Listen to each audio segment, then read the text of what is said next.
David had been living in his quiet suburban neighborhood for about 3 years when the house next door finally got a new owner.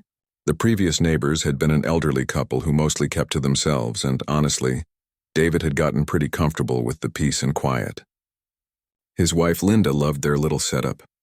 They had a nice backyard where she'd spent months getting her flower garden just right, and there was a community park right behind their properties that they could walk to whenever they wanted. The day the moving truck showed up, David walked over to introduce himself. That's just what you do, right? Be a good neighbor, offer to help if needed, make a good first impression. The new neighbor was a woman named Patricia. She looked to be in her mid-50s, dressed like she'd just come from an important business meeting even though it was a Saturday. She had this way of smiling that didn't quite reach her eyes, if you know what I mean.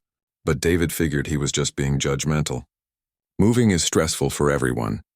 Patricia mentioned she worked in real estate, which explained the professional appearance.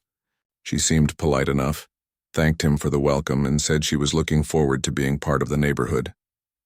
David went back home thinking everything would be fine. Boy, was he wrong about that. The first week was quiet.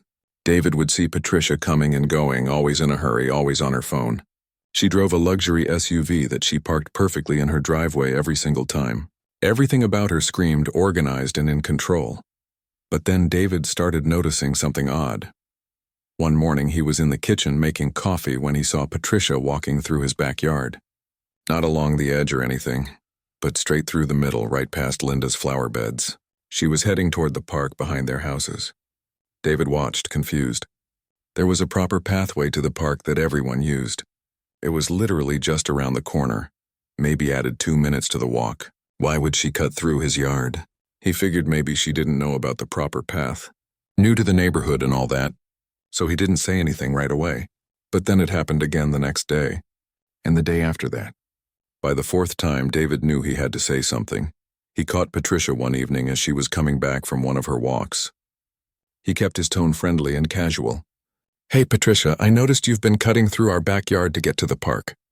I'd really appreciate it if you could use the regular path instead. My wife's really proud of her garden and we're trying to keep the grass nice back there." Patricia stopped and gave him that smile again, the one that didn't reach her eyes. "Oh, of course," she said smoothly. "I didn't realize it was a problem. It's just so much faster, you know? But sure, I'll use the other way." David felt relieved. Problem solved, right? He went inside and told Linda about the conversation. She was glad he'd said something because she'd actually noticed some of her flowers getting trampled. They both figured that was the end of it. The very next morning, David was getting ready for work when he glanced out the kitchen window.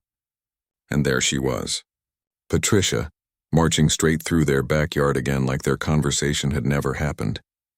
This time, she walked right through the section where Linda had just planted new tulip bulbs. David felt his jaw tighten. When he mentioned it to Linda, she was upset. Those bulbs had cost money, and more importantly, she'd spent her whole weekend planting them. Maybe she forgot?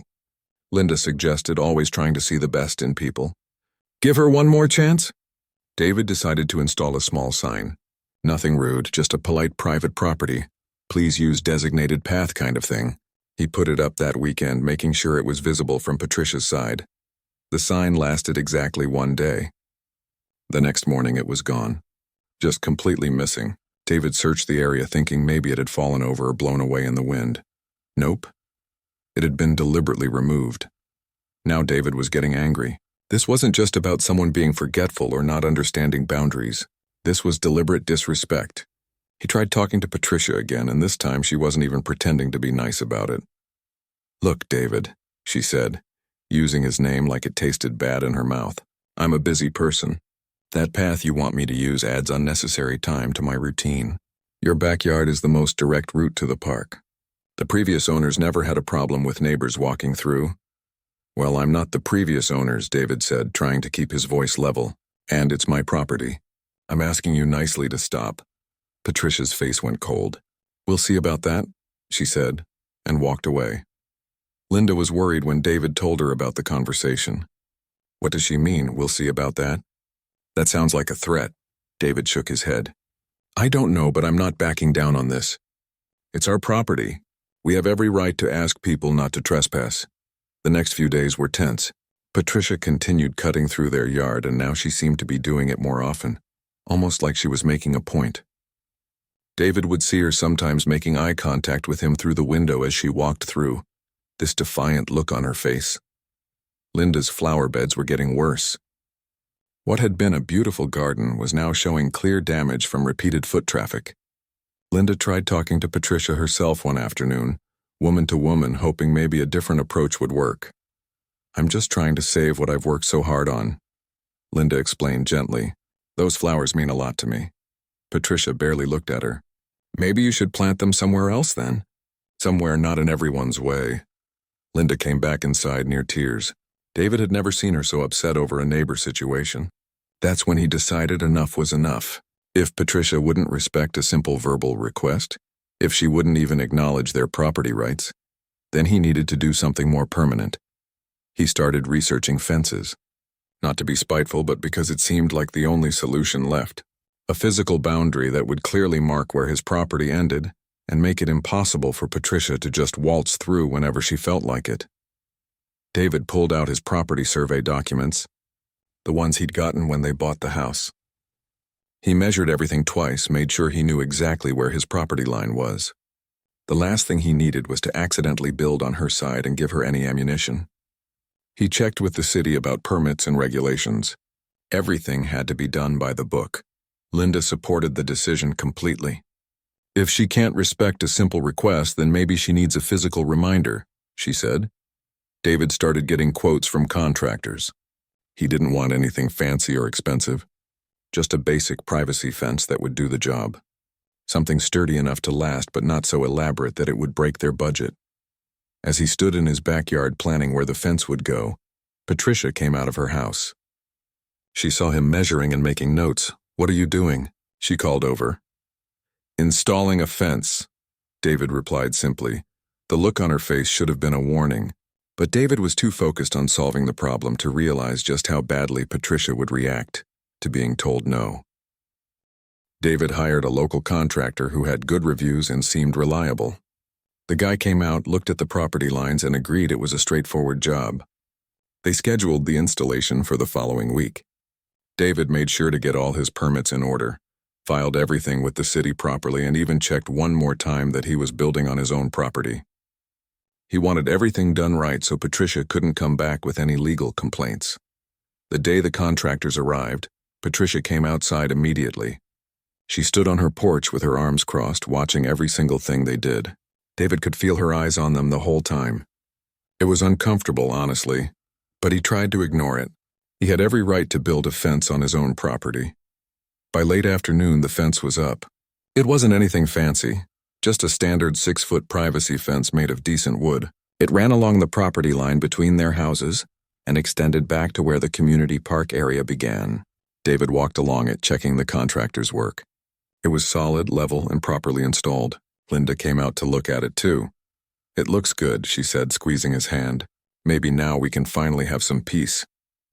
That first night, David felt like a weight had been lifted. No more confrontations, no more watching Patricia trample through their yard, no more stress every time he looked out the window. The fence was a clear physical boundary. Problem solved. The next morning, David left early for work. Linda was still getting ready when he headed out. Everything seemed normal. The fence was standing right where it should be, looking exactly like it had the night before. When David came home that evening, Linda met him at the door. Her face was pale and she looked upset. "You need to see the backyard," she said quietly. David's stomach dropped. He walked through the house and out the back door, and what he saw made his blood boil. A huge section of the fence, about 6 feet wide, was completely destroyed. Not just knocked over or damaged, destroyed. The posts had been yanked out of the ground, leaving big holes in the dirt. The fence panels were thrown to the side, some of them cracked and broken. "What the hell happened?" David asked, though he already knew the answer. "I don't know," Linda said. "I found it like this when I got home from work. I checked our security camera." David had installed a basic security camera a few months back, mainly for package deliveries. It pointed toward the backyard, but he'd honestly forgotten about it. They went inside and pulled up the footage on his laptop. What they saw made David's hands shake. There, clear as day in the early morning darkness, was Patricia. She was wearing dark clothes and she had a sledgehammer. The timestamp showed it was just after 5 in the morning. The footage showed her attacking the fence like she was in a rage, hitting it over and over, yanking at the posts, throwing the panels aside. And the worst part? You could hear her. The camera had audio and you could hear her muttering angrily the whole time. "Ridiculous obstacles," she was saying. "Think they can block my path. I have rights. Efficiency matters." She went at that fence for nearly 20 minutes before she was satisfied with the destruction. Then she just walked back to her house like nothing happened. David sat back in his chair, stunned. This wasn't just being a bad neighbor anymore. This was property destruction. This was criminal. "We need to call the police," Linda said firmly. David agreed. He made copies of the security footage and called the non-emergency police line. They sent an officer over within an hour. The officer watched the footage, looked at the destroyed fence, and took David's statement. He also went next door to talk to Patricia. David and Linda watched from their window as Patricia answered her door. Even from a distance, they could see she was putting on a performance. Lots of hand gestures, shaking her head, playing innocent. The officer talked to her for a while, then came back to David's house. "She's claiming the fence was built on an easement and that she had the right to remove it," the officer explained. "She says there's an implied right-of-way through your property because the previous owners let people walk through." David felt his frustration rising. "That's not how property law works. I have a survey showing this is my land. I have permits from the city. And even if any of that was true, which it's not, she can't just destroy someone's property in the middle of the night with a sledgehammer." The officer nodded. "I agree with you. I'm filing a report for criminal mischief and property damage. You'll get a case number. I'd recommend you talk to a lawyer about the civil side of things." After the officer left, David and Linda sat at their kitchen table trying to process everything. This had escalated so far beyond what either of them had imagined. "I can't believe she actually did that," Linda said. "Who does something like that?" "Someone who's used to getting their way," David replied. "Someone who doesn't think rules apply to them." The next morning, Patricia acted like absolutely nothing had happened. David saw her leaving for work, dressed in her business clothes, phone to her ear, getting into her luxury SUV like it was just another normal day. The destroyed fence was right there in plain view, and she didn't even glance at it. David took the day off work to deal with the situation. He called a lawyer that a friend had recommended. The lawyer listened to the whole story and asked to see the security footage. "This is pretty clear-cut," the lawyer said after watching it. "She destroyed your property. You have it on video. The police have filed a report.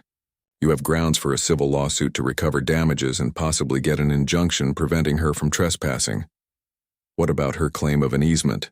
David asked. The lawyer shook his head. "Unless there's something in the property deed or a formal legal easement was granted, she has no claim. Implied easements are actually really hard to prove, and they definitely don't give someone the right to destroy a legally installed fence. She's reaching." David hired the lawyer and they started preparing a case. But before they could even file anything, Patricia filed her own complaint. She went to the city claiming that David had built the fence specifically to harass her, that he'd done it without proper permits, which was a lie, and that an easement existed that he was illegally blocking. David's lawyer got a copy of her complaint and called him. "She's throwing everything at the wall to see what sticks," he explained. "None of this has merit, but it's going to take time to work through the system. Time and money. That's what this was going to cost." David had to pay his lawyer for every hour of work, every filing, every response to Patricia's bogus claims. The fence repair was going to cost money too. And through all of this, Patricia was still his next-door neighbor. The neighborhood started picking up on the drama. Patricia was apparently telling her version of events to anyone who would listen. David heard through another neighbor that Patricia was saying he was a difficult, angry person who was trying to trap her on her own property. That he'd built the fence out of spite. That she was the victim of harassment. Linda was particularly hurt by this. "I've been nothing but nice to everyone here," she said. "And now people probably think we're the bad guys." David tried to stay focused on the facts. They had the truth on their side, they had video evidence, and they had the law backing them up. But it was exhausting. Every day brought some new development. Patricia's lawyer would send over some new argument. David's lawyer would have to respond. The city got involved because of the permit disputes. David had to dig out all his documentation over and over again to prove he'd done everything correctly. Through all of this, the destroyed section of fence just sat there, a constant reminder of the conflict. David got quotes to repair it, but his lawyer advised waiting until the legal situation was clearer. If you repair it and she destroys it again, you're just throwing money away, the lawyer pointed out. About 3 weeks into this mess, David's lawyer called with interesting news. I've been doing some digging into the property records, he said, and I found something you're going to want to know about. David listened as the lawyer explained. Apparently, there was a narrow strip of land that ran between David's property and the community park. It was only about 15 feet wide, but it was significant. This strip had originally been part of Patricia's property decades ago, before she even owned the house. At some point, it had been separated in a previous sale and was now owned by a completely different person. Why does that matter? David asked. Because, the lawyer explained, that strip of land is actually the only legal access point to reach the park from Patricia's property without crossing someone else's land. If she wants to get to that park, she either needs to use the public pathway around the block, or she needs permission to cross that strip. David felt something click in his mind. Who owns it now? An elderly gentleman who lives out of state. Looks like he inherited it, and probably doesn't even remember he has it. It's just been sitting there unused. David sat with this information for a while. An idea was forming, but he needed to think it through carefully. This wasn't just about the fence anymore. This was about ending the problem permanently. Can you reach out to the owner? David asked his lawyer. I want to know if he'd be willing to sell. David's lawyer reached out to the property owner, a man named Robert who lived 3 states away. Robert was actually surprised to get the call. He'd inherited a bunch of properties from an uncle years ago and had honestly forgotten about most of them. A narrow strip of land in a suburban neighborhood? Yeah, that wasn't exactly front of mind for him. What would I even do with it? Robert asked when the lawyer explained the situation. I've been paying property taxes on land I've never even seen. If someone wants to buy it, I'm listening. David's lawyer negotiated a price. It wasn't cheap, but it wasn't outrageous either. Robert was just happy to have one less property to worry about. For David, it was worth every penny if it meant finally solving this nightmare with Patricia. While the sale was being processed, the legal battle with Patricia continued. She was relentless. Her lawyer kept filing motions, making arguments, demanding hearings. David's lawyer said she was using a classic strategy of trying to bury them in paperwork and legal fees, hoping they'd give up. She probably thinks you'll get tired of fighting, his lawyer explained during one of their calls, that you'll eventually just let her walk through your property to make the headache go away. But David was beyond that point. This wasn't about a shortcut anymore. This was about principle. You don't get to destroy someone's property and then act like you're the victim. You don't get to bully your neighbors and expect them to just roll over.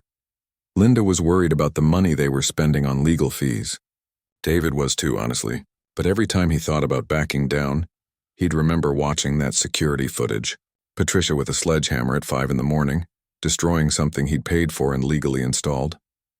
No, he wasn't backing down. The property sale took about 3 weeks to complete. There was paperwork, title searches, all the usual stuff that comes with buying land. David was patient.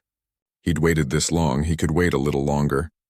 During this time, Patricia became bolder. With the fence section still destroyed, she started cutting through David's yard again. She'd walk right past the damaged fence, through his property like she'd won some kind of victory. Sometimes she'd even wave at him if she saw him watching from the window.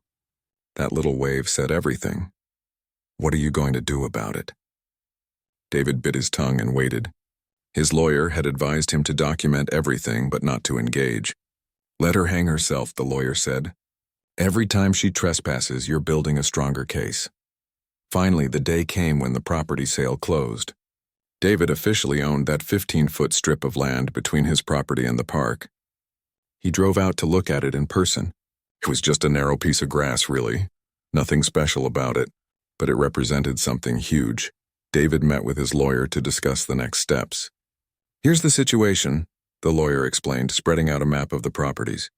This strip is now yours. It runs along the back of Patricia's property. The public pathway to the park goes around the block here. But this strip? This is the only direct access from her backyard to the park. David looked at the map, seeing it clearly for the first time. So if I fence this in, she'd have no direct access to the park at all, the lawyer finished. She'd have to walk around just like everyone else. And there's nothing illegal about you fencing in your own property. David felt a smile forming. After all the stress, the legal fees, the destroyed fence, the lies Patricia had spread about him in the neighborhood, finally he had an option that would end this. "How soon can we get a fence up?" David asked. His lawyer grinned. "I'll make some calls." David hired the same contractor who'd built the original fence. The guy had heard about what happened and was actually eager to help. "I hate when people destroy good work," he said. "Let's build something she can't tear down so easily." They planned it carefully. The new fence would repair the destroyed section and then extend along the newly acquired property line. It would completely enclose the boundary between David's land and Patricia's access to the park. There would be one gate, a solid metal one with a lock. David would control that lock. The day the contractors came back, Patricia was at work. David had timed it that way on purpose. He wanted the fence completely finished before she got home. The crew worked fast, and by 4 p.m. the job was done. The new fence was solid. They'd used treated posts sunk deep in concrete, and the panels were thick wood that would take more than a sledgehammer to destroy. The gate was heavy-duty metal with a keyed lock. David tested it several times. Perfect.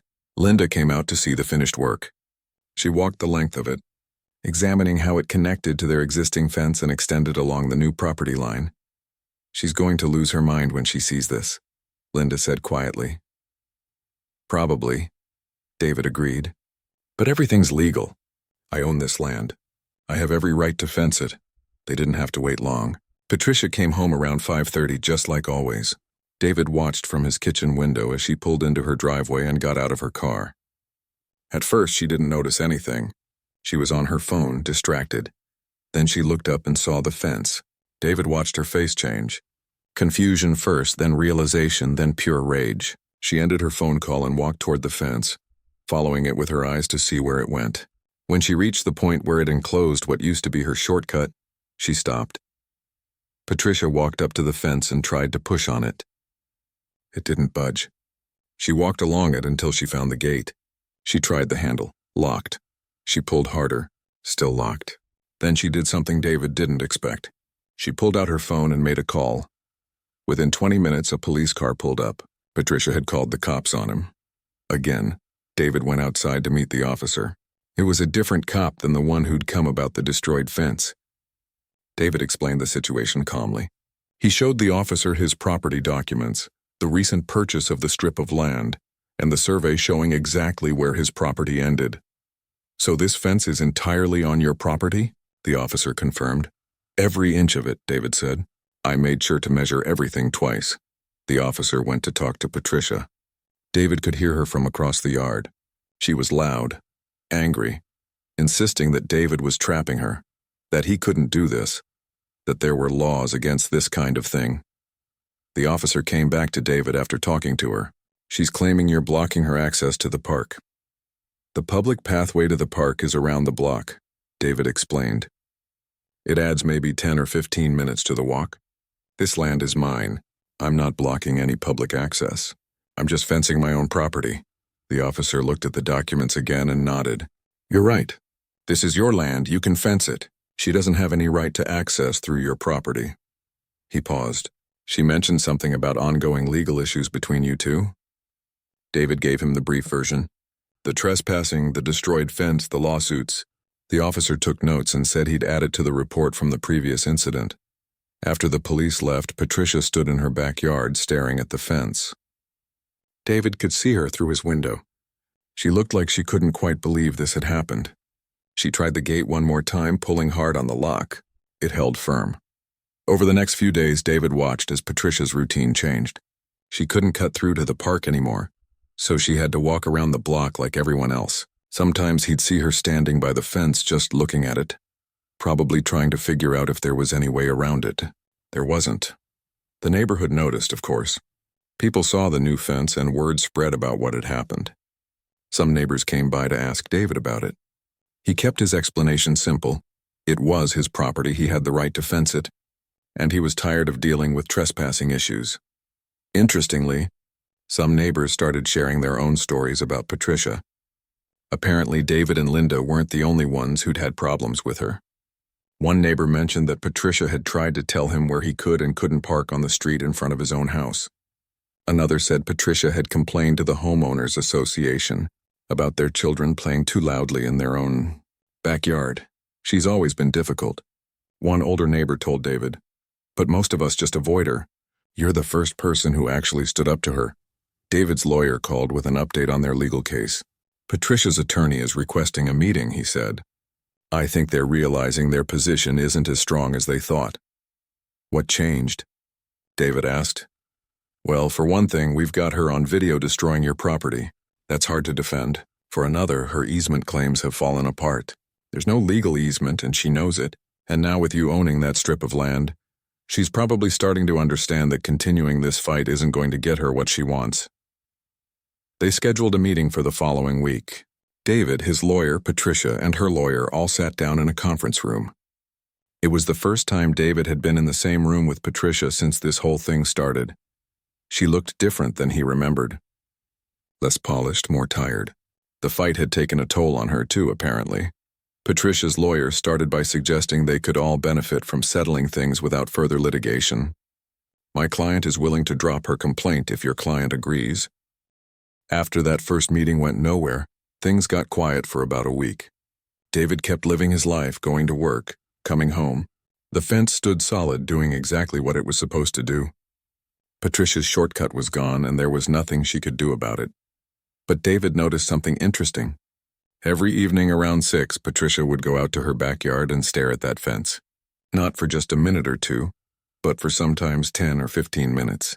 Just standing there looking at it like if she stared hard enough it might disappear. Linda found it almost sad.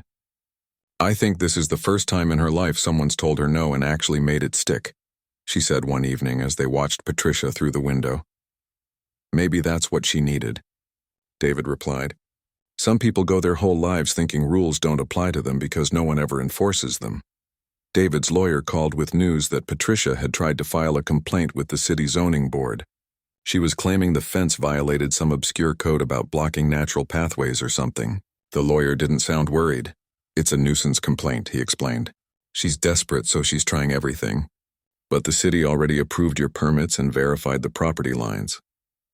This won't go anywhere. He was right. The city rejected her complaint within a week. David got a letter confirming that his fence was completely legal and properly permitted. He made copies of that letter and filed them with all his other documentation. You could never have too much proof. Meanwhile, David started noticing Patricia's walks to the park becoming less frequent. Before, when she had her shortcut, she'd go almost every evening. Now that she had to walk around the block, adding 15 minutes each way, she only went maybe twice a week. It made him wonder if the park had ever really been that important to her, or if the fight had been more about winning than anything else. One Saturday afternoon, David was working in his garage when a car he didn't recognize pulled up. A man in his 60s got out and walked up the driveway. He had kind eyes and moved like someone who'd done physical work his whole life. You, David? The man asked. That's me. Can I help you? I'm Richard. I live 3 houses down on the other side of the street. He glanced toward Patricia's house. I heard about your situation with the neighbor. Wanted to stop by and say I respect how you handled it. David invited him to sit on the porch and they talked for a while. Richard had lived in the neighborhood for almost 20 years. He'd known the previous owners of Patricia's house, nice people who'd moved to be closer to their kids. Patricia's been a problem since day one, Richard said, but she's smart about it. She picks her battles, tests people to see who will push back. Most of us just gave in on small stuff because it wasn't worth the fight. But you stood your ground. I just wanted my property respected, David said simply. Richard nodded. That's exactly what I mean. You set a boundary and enforced it. Now she knows she can't walk all over you. Maybe she'll think twice before trying this stuff with someone else. After Richard left, David thought about that conversation. He hadn't set out to teach Patricia a lesson or make some kind of statement. He just wanted peace in his own backyard. But maybe standing up for yourself had effects beyond just solving your own problem. 2 weeks after the failed meeting, Patricia's lawyer called David's lawyer again. This time the tone was different. Patricia wanted to apologize formally and discuss a possible settlement. What changed? David asked his lawyer. I think reality set in. She can't use her shortcut. Her legal claims went nowhere. and she's stuck living next door to you for however long she owns that house. Plus, I heard through the grapevine that her real estate license renewal is coming up, and having a property destruction charge on her record wouldn't look great. They scheduled another meeting. This time, when everyone sat down, Patricia looked different. Less defiant, more resigned. Her lawyer did most of the talking. My client wants to formally apologize for the fence destruction and the trespassing, her lawyer began. She acknowledges that she was wrong, and that your client had every right to fence his property. David watched Patricia's face. She was looking down at the table, not making eye contact with anyone. Her lawyer nudged her slightly. I'm sorry, Patricia said quietly. I was wrong. I shouldn't have destroyed your fence, and I shouldn't have kept walking through your yard after you asked me to stop. It didn't sound particularly sincere, but David had never expected a heartfelt apology anyway. This was about legal settlement, not emotional reconciliation. My client is willing to reimburse the full cost of both fence installations and repairs, her lawyer continued, plus your legal fees to date. In exchange, she's requesting that you consider granting a formal easement across the property for park access. David had known this was coming. He'd actually discussed it with Linda several times over the past few weeks. They'd talked about what would be fair, what would actually solve the problem long term, and what would give them peace of mind. I'm willing to consider an easement, David said. Both lawyers looked surprised. But it comes with conditions. Non-negotiable conditions. What conditions? Patricia's lawyer asked. David had written them down. He pulled out the list and read it. First, Patricia reimburses all costs. Fence installation, repairs, and every penny of legal fees. Second, the easement is formally recorded and includes strict terms. No deviation from the designated path, no walking through at unreasonable hours, and it only applies to foot traffic, not vehicles or any other use. Third, the easement includes a clause that if any property damage occurs to my land or if there's any future trespassing violations, the easement automatically terminates. Fourth, Patricia contributes to the ongoing maintenance of the gate and path. And fifth, she signs a formal apology that I can show to neighbors who heard her version of events. The room was quiet. Patricia's lawyer looked at his client. Patricia's face had gone through several emotions while David read the list, settling finally on something like acceptance. That's a lot of conditions, her lawyer said. It's a lot of trust I'm being asked to give someone who's already violated my property rights multiple times, David replied calmly. These conditions protect me and ensure this doesn't happen again. Patricia's lawyer asked for time to discuss it with his client. David and his lawyer stepped out of the conference room. In the hallway, his lawyer looked impressed. That was well done, he said. You left room for agreement but protected yourself completely. She'd be smart to take it. They waited about 15 minutes before being called back in. Patricia had agreed to all the conditions. Over the next 2 weeks, the legal paperwork was drawn up. The easement agreement was incredibly detailed, spelling out exactly what Patricia could and couldn't do. David's lawyer made sure every possible loophole was closed. The settlement check arrived first. It covered both fence installations, the repairs, and David's legal fees with a little extra. Linda cried when she saw the amount because it meant they weren't financially strained anymore from this whole mess. We can finally put this behind us, she said. The formal apology letter arrived next. Patricia had signed it in front of a notary. It acknowledged her destruction of the fence, her repeated trespassing, and the false statements she'd made to neighbors. David made copies of it, though he hoped he'd never actually need to show it to anyone. The easement was officially recorded with the county. David had a new key made for the gate lock and gave it to Patricia. She could now legally access the park through his property, but only under the strict terms they'd agreed to. The first time Patricia used the easement after everything was settled, David happened to be outside. She walked up to the gate, used her key, and passed through. She glanced at David briefly, gave a small nod, and continued on. No wave, no attitude, just a quiet acknowledgement. Over the following weeks, David noticed the neighborhood dynamic shifting. Word had gotten around about the settlement, probably through the neighborhood gossip chain. People looked at David differently now. Some with respect, some with curiosity. A few neighbors who'd had their own issues with Patricia seemed emboldened. One evening, David heard Patricia arguing with another neighbor about where their respective property lines were. But this time, instead of rolling over, the neighbor stood firm. I've got a survey, the neighbor said, and I'm not afraid to use it. Richard stopped by again a few weeks later. "You've changed things around here," he said with a smile. "People aren't as willing to put up with nonsense anymore. They saw you stand up for yourself and win, and it gave them courage." David hadn't thought about it that way. He'd just been trying to solve his own problem. But maybe that was enough sometimes. Maybe one person drawing a line and refusing to back down could shift how an entire community dealt with unreasonable behavior. Linda's flower garden had time to recover. She replanted the damaged areas and added some new varieties. Sometimes she'd be out there working, and Patricia would walk past using the easement path. They didn't talk, but there was no hostility either. Just two neighbors existing in the same space, respecting boundaries. The fence stood solid and strong. David had spent more on it than he'd initially planned, but Patricia's reimbursement had covered everything. Every time he looked at it, he felt satisfied. Not because it kept. 6 months passed after the settlement, and life settled into a new normal. The fence had become just part of the landscape, something you'd see every day and not think twice about. Patricia used her easement regularly, always during reasonable hours, always sticking to the designated path. She'd nod at David if they happened to see each other, but they didn't have conversations. That was fine with both of them. Linda's garden had never looked better. The flowers that Patricia had trampled were long gone, replaced with new growth that bloomed beautifully through spring and into summer. Linda spent hours out there, and David loved watching her work. This was what they'd wanted from the beginning. Just peace and the ability to enjoy their own property. One evening in late summer, David was grilling dinner when he noticed Patricia in her backyard. She wasn't alone. There was another woman with her, someone David didn't recognize. They were talking, and Patricia kept pointing at the fence. David couldn't hear what they were saying, but he could guess. She was probably telling her version of the story.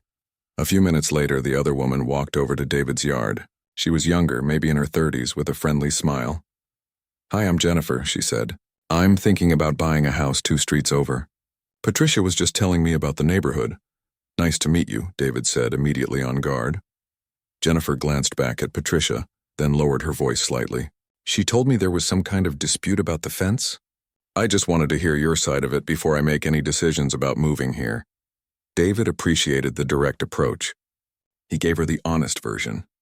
The trespassing, the destroyed fence, the legal battle, the settlement.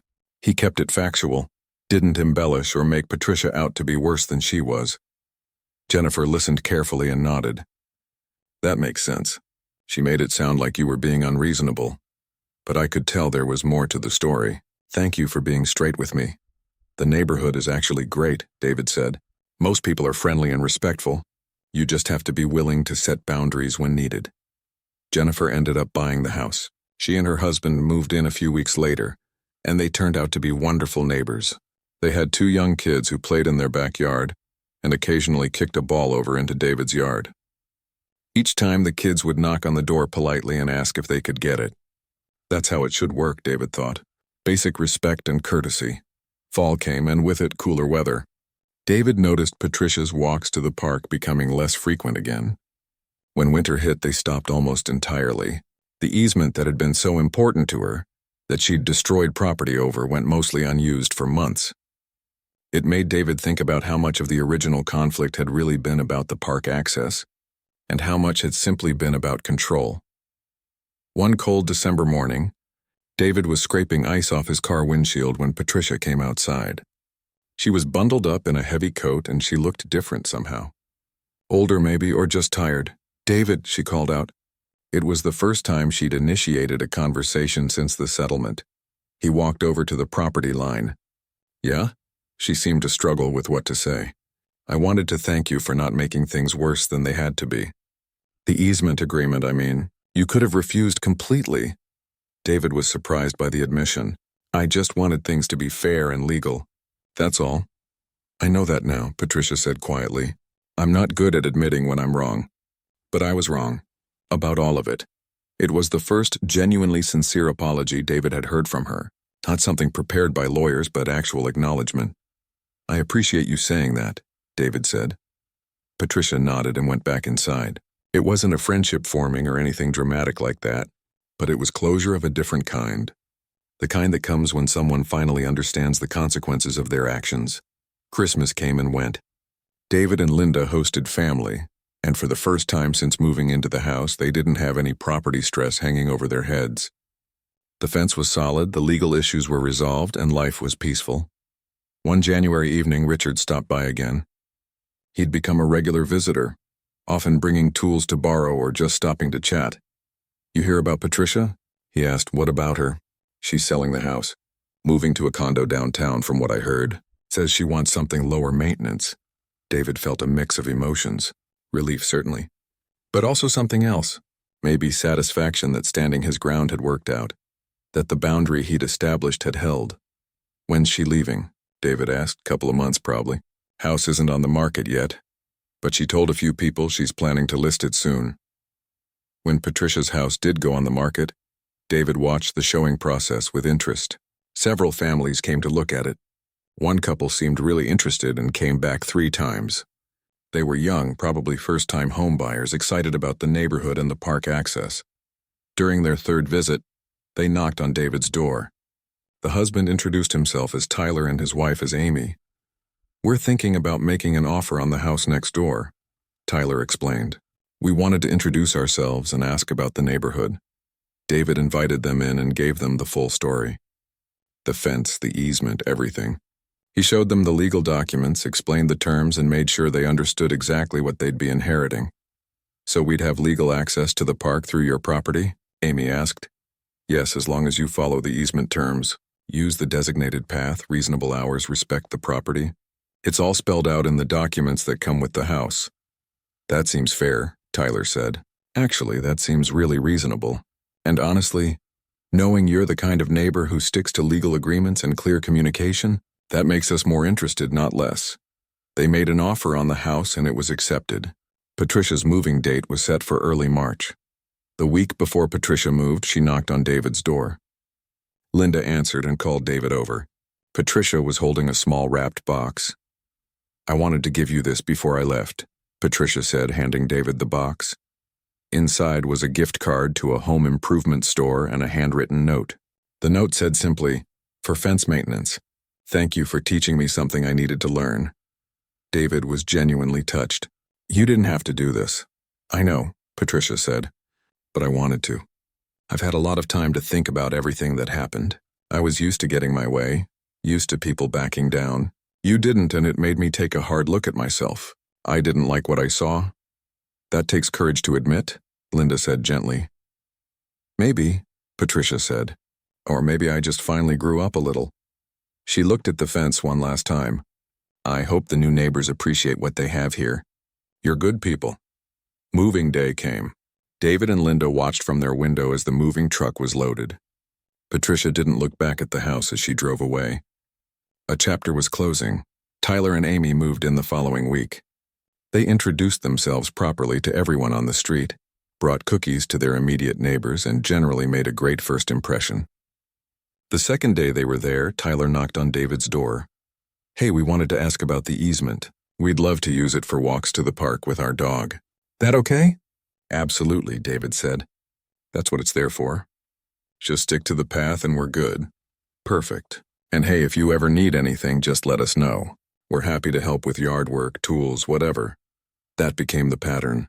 Tyler and Amy used the easement regularly, always during reasonable hours, always respectful. They'd wave when they saw David and Linda, stop to chat if everyone had time, generally just acted like good neighbors. One spring evening, David was working in the yard when Tyler came through the gate on his way back from the park with their dog. "Your fence is really solid," Tyler commented. "Whoever built it knew what they were doing." David smiled. "It's been through a lot. Had to make sure it would last." Patricia told us a little about what happened during the closing process. Her version was pretty diplomatic, but we talked to some other neighbors too. We got the real story, and we're glad you did what you did. Setting clear boundaries, standing your ground. That's how neighborhoods should work. Everyone respects everyone else's property and rights. That summer was the best one David and Linda had experienced in their house. The garden bloomed beautifully. They had neighborhood barbecues where people actually showed up and enjoyed themselves.